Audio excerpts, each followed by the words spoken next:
Hi everyone, this is Sam Black with Drafting Archetypes, and this week I'm going to be discussing green-white in March the Machine.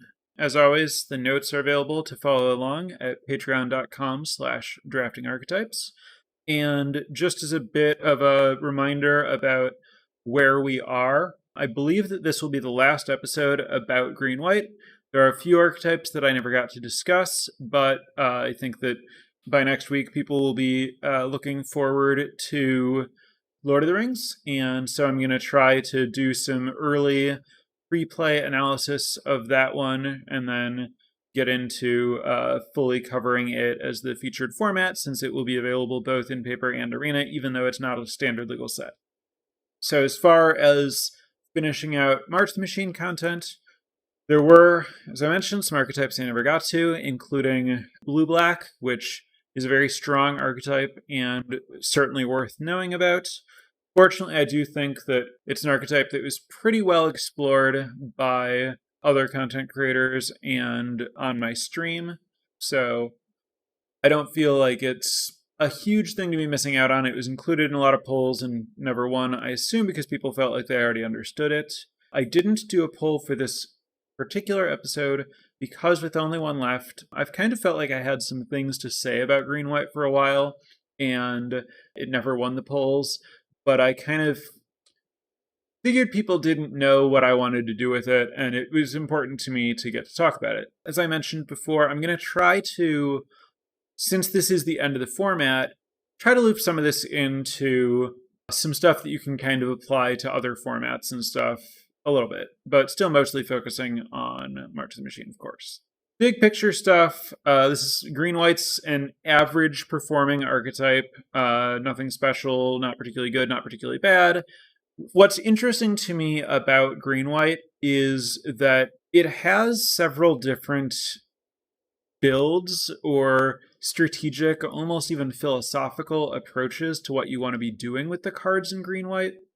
So for my notes and analysis of green-white for this podcast, I really didn't look in any detail at the win rates of cards in 17 lands, because I think that the way that I approach green-white in this format is very different than the way that players as an aggregated unit approach green-white. I think players as individuals likely approach green-white more homogeneously than I do. I suspect that, the average drafter of green-white decks in this format is probably just kind of following data or tier lists or pick orders, whatever metrics they use to distinguish good cards from bad cards, taking the good cards, kind of trying to draft a curve and having some sort of proactive-ish, mid-range-ish green-white deck, which is not what I want to be doing. That deck can be fine, it can win, there are strong green and white cards, you can put them together into kind of a normal curve, play normal games of Magic, we can all be fine, but that's not what I like to do. So, to me, there are kind of three different driving principles that I would consider when drafting a green-white deck. The first and most obvious is +1/+1 counters matter as a linear synergy deck, where you really follow the signpost uncommons, your botanical brawlers, Kami of Whispered Hopes, Storm the Seed Core. I guess that's the 2-mana gold creature that has 2/1/+1 counters and trample and gets another counter whenever one of your other things gets counters. Kami of Whispered Hopes is the 3-mana 1/1 that puts an extra counter on things when they get counters and taps for mana. And Storm the Seed Core is the 4-mana sorcery that distributes 4 counters and some vigilance and trample this turn. So yeah, you can just, draft around those cards. There are, other cards, that's just an example of some of the cards here. There are other cards in the set, of course, that support this +1/+1 counter theme. You can really lean into it, have a whole bunch of that. And, of course, your cards are going to be better than some of their parts when you're really leaning into an explicit synergy. The cards are going to do the thing that they say they do, as long as all of the cards in your deck are focused on doing that thing. That was where I started my first green-white decks in the format I played some sealed early on where I saw that like really pop off and do some powerful things. My first draft of the format, I did that and had a deck that was very, very, very deeply synergistic and had some really explosive games. But I also had some games where I just really got slaughtered by some death touch creatures and removal. And my conclusion from that pretty quickly put me very, very far off of green white. I was avoiding drafting green white at all for a long time because I felt like the removals in the format is so good that this investment in building big creatures and these linear synergies was a really dangerous place to be. You could have some, great like nut draws that would win the game really quickly, but I felt like games were largely out of my hands, and the stuff that people were finding early in the format that was strongest was just really good against what green white was doing. So it seemed like, okay, green white is about this thing. This thing is poorly positioned in the format, so I shouldn't do it. And then later, I realized that you can adapt to that. You can accept that the format has good removal and draft your deck in different ways to be less vulnerable to that. And that leads to kind of a bifurcated draft strategy where you can attempt to position your deck well in the format either by going big or by going small, and focus on strategic synergies rather than like linear card combo synergies. So I want to talk about those two approaches more than the the linear synergy +1/+1 counter strategy, because I think that the +1/+1 counter strategy is actually the weakest of them and the most forward facing and obvious. So in my notes, I kind of went deep, laid out skeletons of the cards that I see as kind of the like core commons in a control build and an aggro build. Listed the key uncommons and stuff like that. I'm going to talk through that, but that's what I'm working with here. So starting with the control deck. The control deck is really philosophically similar to what I've talked about before in both green blue and green black. Both of those are archetypes that have a lot of value 2-for-1s from their green cards, and then a bit of support in value cards from the other color, and kind of naturally play a decently good long grindy game as long as they can keep the game small. And so you really want to prioritize removal in both of those archetypes. Green-white control is the same deal. Green-white control is really, really similar to green-black control. Green-black control, you get, your Deadly Derision ideally, and then some other removal spells. Green-white control, instead of, Deadly Derision, you have Cut Short, and then instead of your second tier, instead of like Final Flourish, you have Realmbreaker's Grasp, and then, you have some other removal spells to help out, like where black has some uncommon removal, you get Steal from Existence in white. The black removal is better, but the white removal goes later. So there's a decent chance that you actually get more high quality removal in green-white than you do in green-black. And more importantly, you're going to get the best deck, the best removal in the color that's open. And so you can kind of be like drafting an open-ended green control deck that's taking whatever removal you see. And if that removal happens to be white, then you can position yourself into the like green-white control deck. So following the same principles as green-black, you want to, take all of the efficient removal over all of the 2-for-1s, and then all of the 2-for-1s over all of the non-2-for-1, like your just efficient aggro creatures and stuff like that. And so what you end up with is a deck where your key uncommons, these are the things that are going to be more valuable to you than other people and that are going to be putting you in this archetype and you're really going to be looking for to make your deck a lot stronger are cards like Norn's Inquisitor, the 1-mana or the 2-mana 1/1 that incubates 2 and grows all your incubators. Tangled Skyline, the 5-mana green enchantment that gains 5 life and incubates 5 and gives all your Phyrexians reach. Phyrexian Awakening, the white version of that, the 3-mana card that incubates 4 and gives your Phyrexians vigilance. Sandstalker Moloch, the green 1/4/2 flash that looks at 4 cards and finds a permanent if your opponent cast a blue or black spell this turn. Herbology Instructor, the 1/3 for 2 that gains 3 life and transforms into a 3/3 that kills a creature. And Seal from Existence, the hard to cast Oblivion Ring with Ward. So, that's a bunch of good defensive value cards. A lot of those play really well with Scroll Shift. And then Scroll Shift, the white 3-mana flicker instant that draws a card, plays well with a bunch of your commons. You have Converter Beast most obviously, but you also have Converter Beast is the 4-mana 0/1 that incubates 5. You also have the 5-mana 3/3 that returns a creature from your graveyard to your hand. In Wildwood Escort, you have Knight of the New Coalition, the 4-mana 2/2 that makes another 2/2 vigilance. You have Overgrown Pest, the 3-mana 2/2 that looks at the top 5 cards for a land or double-faced card. You have Blighted Burgeoning, the enchant land that incubates 2. So you have value all over the place in terms of having Scroll Shift targets. Scroll Shift goes super, super late. I kind of think of this deck as like a Scroll Shift deck. So you have Scroll Shift, you have all those value cards. You have Alabaster Host Intercessor, the white land cycling creature, as your like top end 2-for-1 that gives you some extra removal. And then you can play, Wary Thespians and Portent Trackers and Serpent Blade Assailant.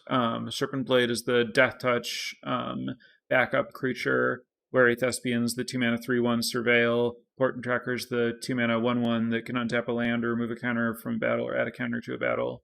Seed of Hope, the green opt, the look at 2 card, or mill 2, put a permanent from the milled cards into your hand, gain 2 life. Can be good in this deck if you don't have too many other instants and sorceries. And so all of this comes together into a really synergistic controlling package that plays super, super well if you end up opening some good, expensive green and white bombs. The draft where I kind of like discovered and tried drafting this archetype was a draft where I opened Galta. And I was like, how do I draft a green and white deck that takes advantage of a 7-mana card? And so if you open something like Galta or Sunscour or Elish, Norn, Grand Cenobite, those would be good reasons to look to be this style of deck if, green and white are the open colors. Obviously, with those really strong mono white cards, you can just pair them in a control deck in any color combination. But if green's the open color, then it's really good to know about this kind of strategy. So that's the control approach. The other approach, on the exact opposite end of the spectrum, is the aggro approach. The key uncommons here are like Botanical Brawler, the green-white 2/2 +1/+1 counter guy, Streetwise Negotiator, the 0/2 backup creature that does damage based on its toughness. Tandem Takedown, the kind of clear shot-ish variant. 2 creatures get +1 power and do damage to a different thing. Storm the Seed Core, the 4-mana sorcery that puts counters on your guys. Just good aggressive cards. I mentioned Botanical Brawler. I talked about that earlier as being part of the +1/+1 counters matters cards. You're going to be doing a lot of that stuff. That's just like what the green and white cards are.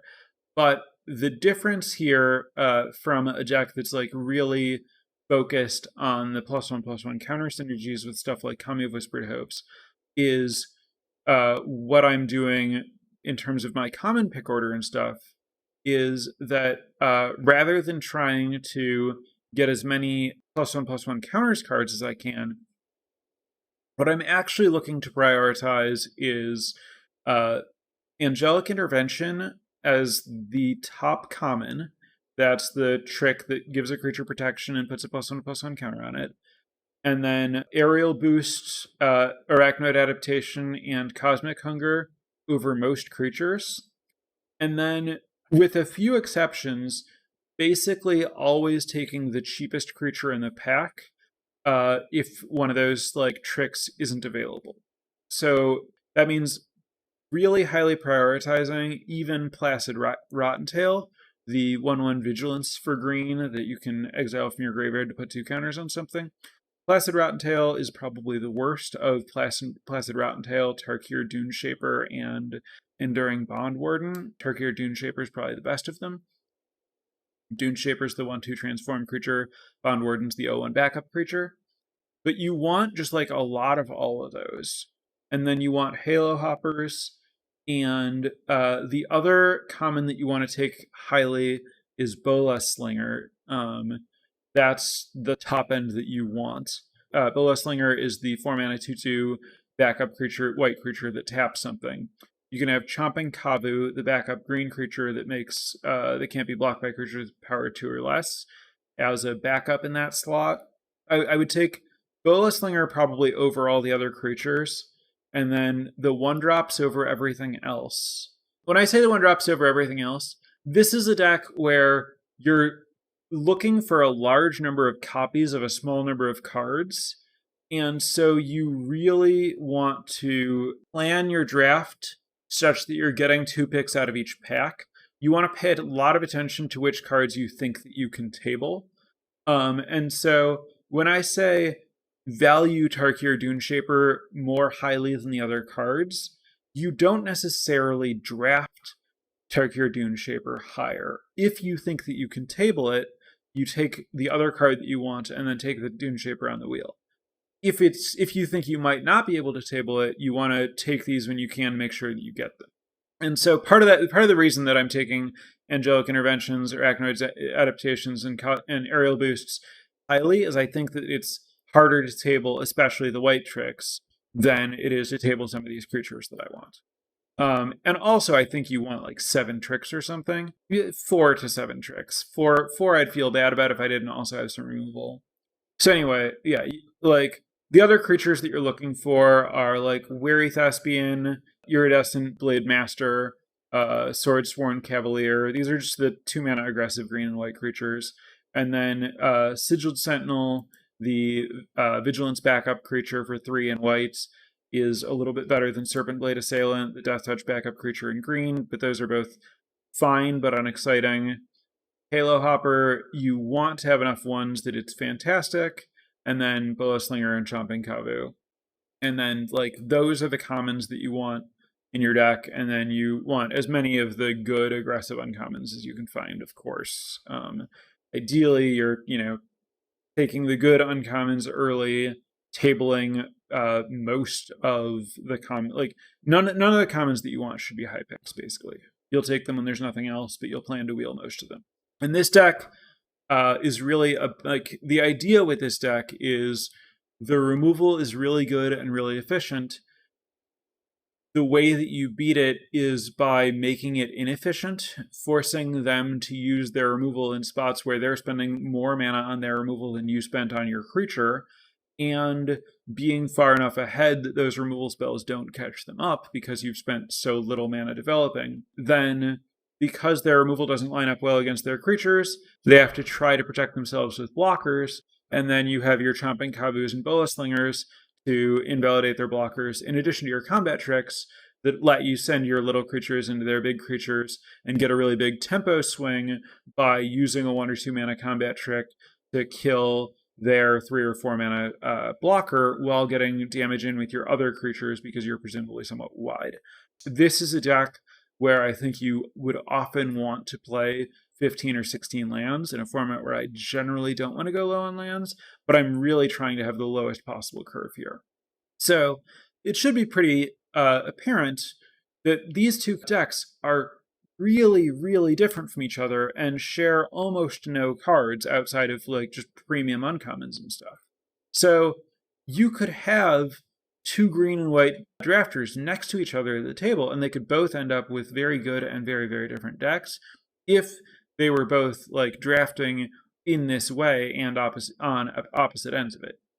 Now, as I said, I suspect most people who draft green white aren't drafting it in either of these ways.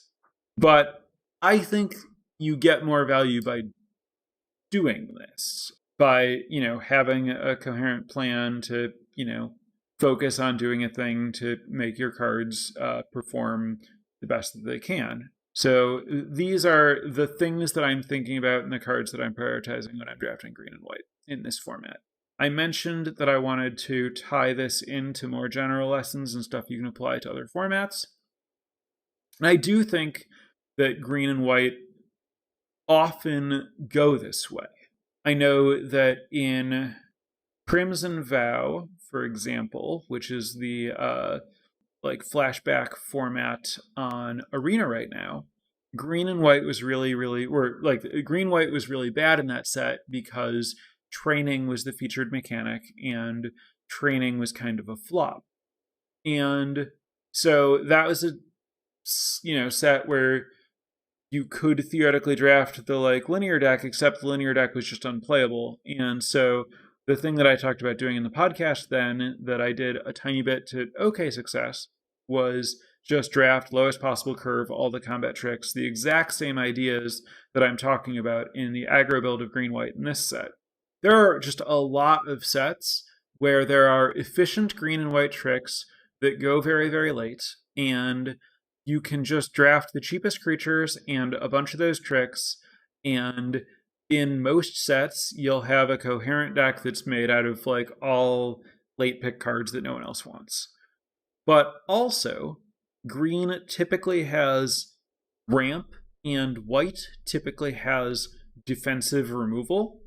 And you can, in general, also draft kind of this green-white control idea where you prioritize whatever defensive green cards there are. There are always some reach blocker type cards, whatever, value there is in these colors with, whatever kind of mana ramping there is sometimes, powerful rares that you get, and all the defensive white cards, your life gain stuff and your efficient defensive removal cards like Cut Short or whatever variant exists. So some of the, I guess what I'm saying is, because my takeaway in this format was specifically to minimize doing the thing that this set told me to do, and instead just kind of apply general archetypal magic principles to the color combination,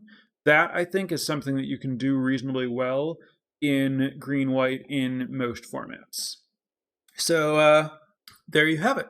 That's kind of the thoughts that I have prepared here. So I'm going to turn it over to chat for questions about green-white in this format, questions about how this applies to green-white in general, and also any burning questions that you have to close out March of the Machines Limited. Well, anyone offers up some questions there, I want to thank the newest patron of the podcast, Hank. Thank you so much for the support.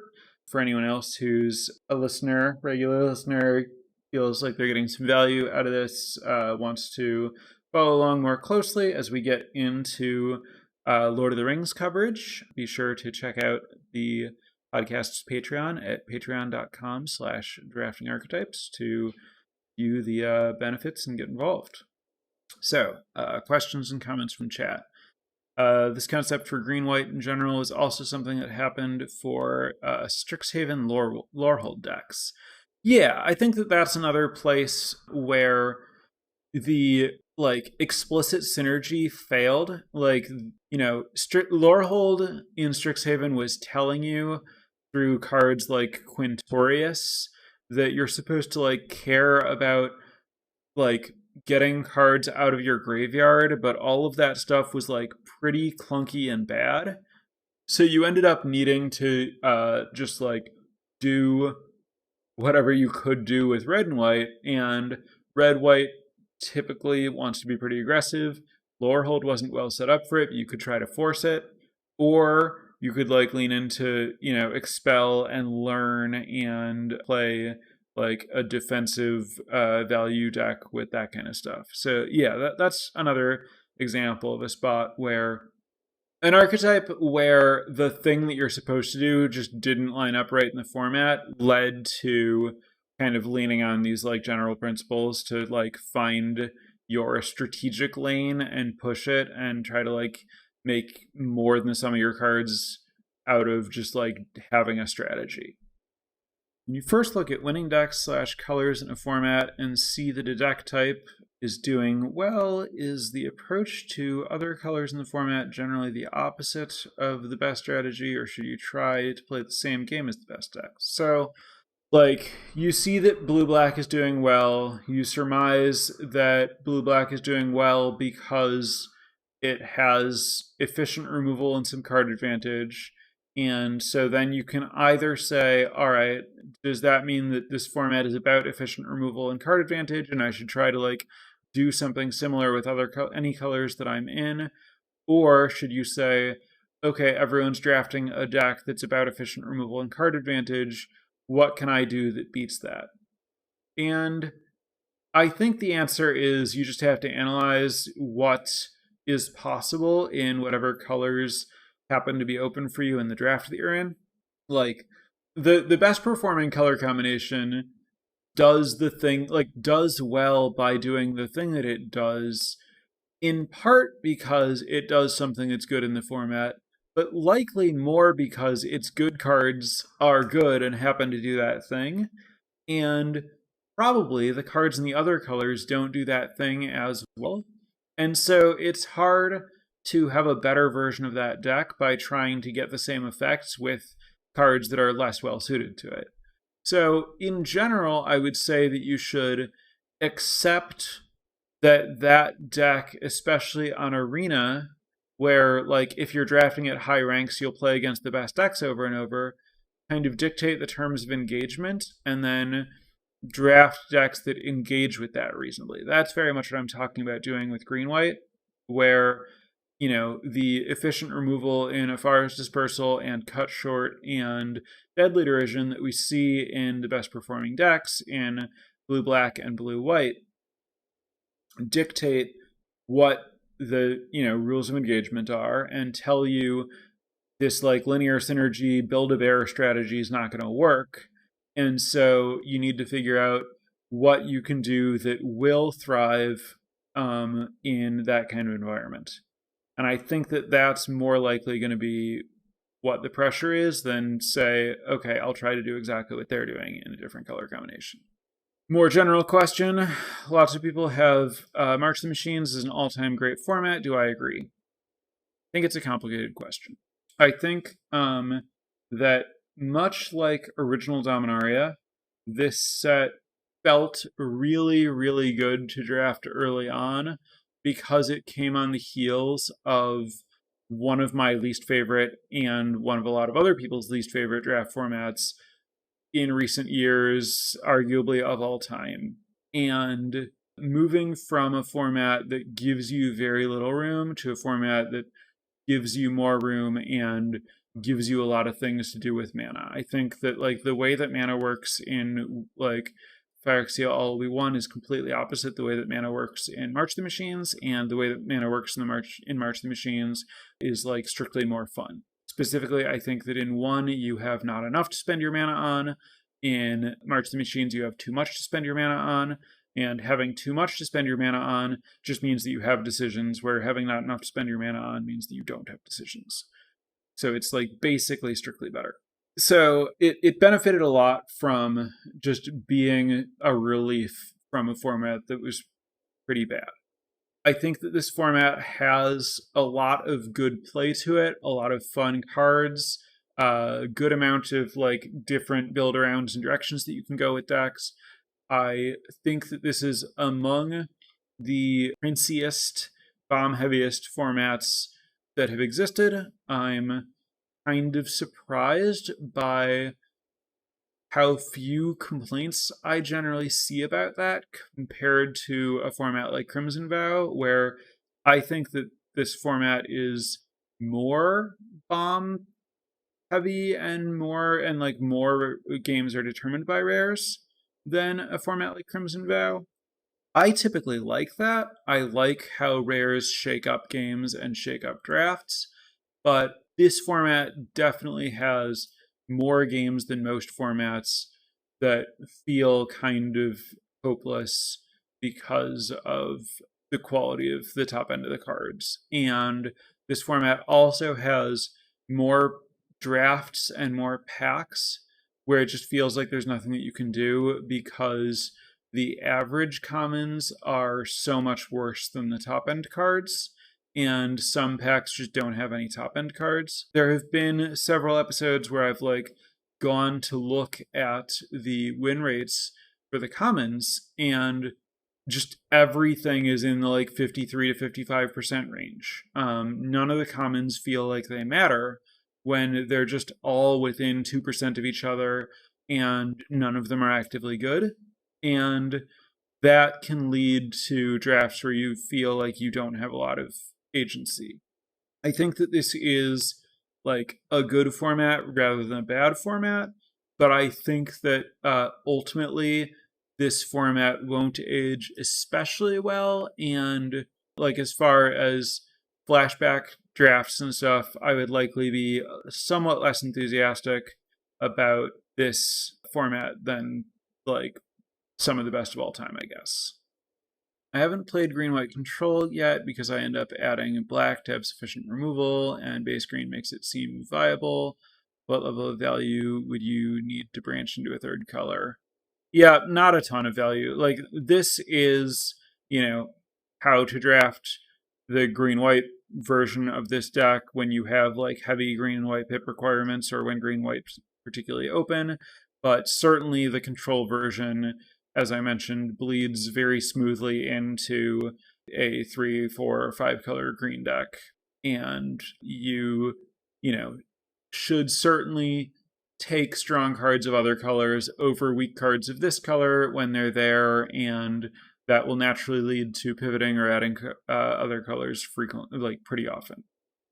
This question is wildly off topic, but I'm a fan, so I guess I'll acknowledge it. Do you think Nathan Stoyer's recent achievements put him up there with the best players of all time? Yes, very obviously. Nathan is great and very young and will only continue to get better, presumably faster than a vast majority of his opponents. I have no doubt about Nathan being among the best players of all time now, and that being more obviously true moving forward. Do you think a format that leans toward big games tends to make the bombs less impactful than a format that leads towards small games? That's structurally kind of definitionally true, but I don't know that it has very much of an impact. Oh, do you want Intercessor any more than usual in green-white control? Yes, very much so. It's generally not a card I like very much, and I listed it as a card that I'm looking for in green-white. Yes, a little bit. I say a little bit because it really depends on the exact nature of the equipment. Fundamentally, equipment grinds well, sort of, but some equipment is about pushing damage, and then you don't really want to be playing an attrition game because you want to be playing a tempo game. I guess the answer is no.